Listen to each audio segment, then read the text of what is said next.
Outsourcing is actually really helpful for small companies. You're on a limited budget, you have limited staff, you don't have all the necessary skills in place.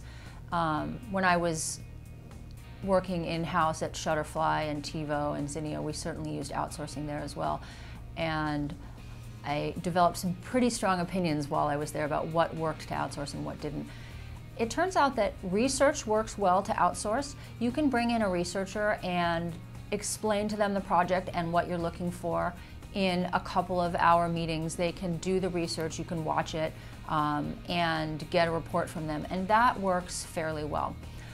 It also works fairly well to outsource visual design. You can have you can explain the interaction design to the visual designers, show them the mock-ups, show them your brand elements, and have them work off-site and create assets for you. What doesn't work well and was almost always a disaster was to outsource the interaction design, especially when the interaction designers are wanting to work off-site.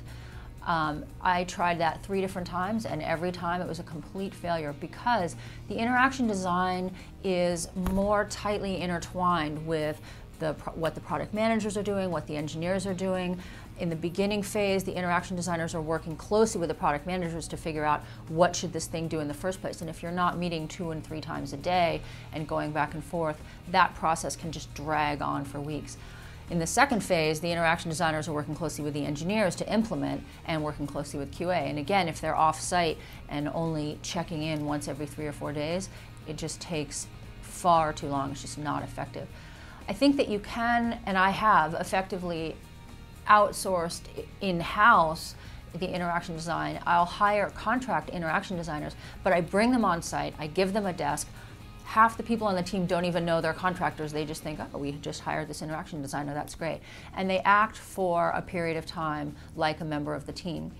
The other important element of that is that they don't just sort of do the interaction design and then leave. I hire them for a 6 or a 12-month period. They do the interaction design for project A, and then while they're doing the interaction design for project B, they're still babysitting and doing the iterations on A as the engineers are implementing it. And that methodology can work effectively.